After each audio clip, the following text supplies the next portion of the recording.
So that shiny new game just came out, Dragon's Dogma 2, and you want to know if it's worth your time, right? Well, let's take a look at the game first and first impressions. Keep in mind this is not a full review, this is a quick look at the game. I played the game for around 2 hours, so I'll show some footage of the game while describing it and giving a few thoughts on it. I know I said I played for 2 hours, but not really. In reality, I spent like 30 minutes in the game's extensive character creator, and then another 30 to 45 minutes trying to fix the performance issues. I have a 3080 Ti and a 14900K. For me, currently on release day, I'm having insane stuttering and FPS drops. It doesn't matter what resolution or graphic settings I choose, the game will drop to 20 to 30 FPS no matter what, and fairly often too. Plus it micro stutters every now and then for me. When it runs smooth, it's a miracle, and I'm shocked. But that's only happened a couple times. The game currently has over 3,000 reviews on Steam, and over 160,000 people in the game playing. Some users have absolutely no issues on PC, according to them, and some are like me, absolutely atrocious performance. Okay, now into the game itself. There's a cutscene I'll skip over, and then you pick a character. You can choose a pre-made one or customize one yourself. There's a lot of options customizing, so I won't bother going over those. You could really make yourself look wacky if you tried though. After I customize my character, I could choose a vocation: fighter, archer, mage, or thief. I chose fighter as I wanted to use swords. You then work as a prisoner very shortly, and then there's a loud disturbance, and you go check it out. There's a large monster that looks like a Medusa, and it's attacking.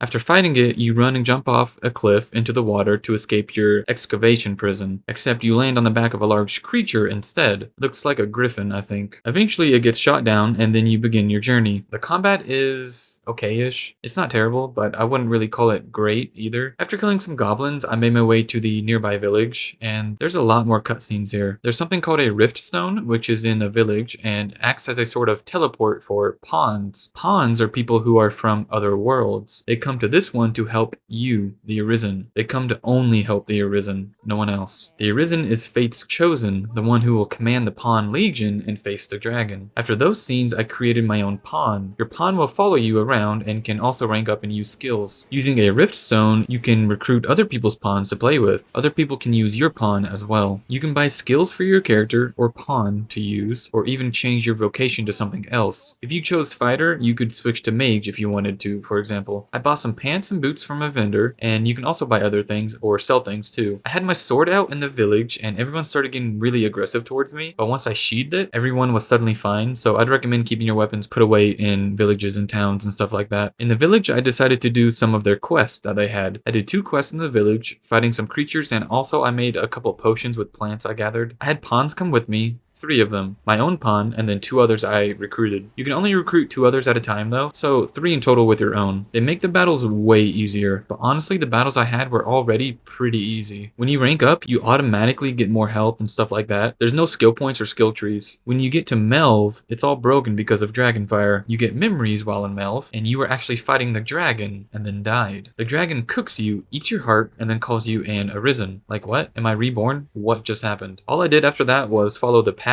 and fight some more goblins. I actually thought this game would be open world, but it's not. At least not the beginning area. I'm unsure if it'll open up later, but right now there's really just a main path and a few side paths. I'm honestly only in the very beginning stages of the game, but I spent so much time trying to fix the frame drops that I just didn't get that far. And also I did not fix my frame drops. Also, people seem to be reporting that currently you can't create another save either. You're stuck with the first one that you make. There's also a lot of people crashing, though I didn't crash at all. This game honestly has some good gameplay stuff in it. There's a lot of promise here, but the performance issues just make this game so bad right now. I'm on the fence if I should refund this game or not. I think I'll give it a few more days to see if there's some optimization fixes. What is going on with these PC releases nowadays? Man, I'm just so disappointed right now. Though that's my personal opinion. Whether or not this is your type of game, I'll see you on the next one.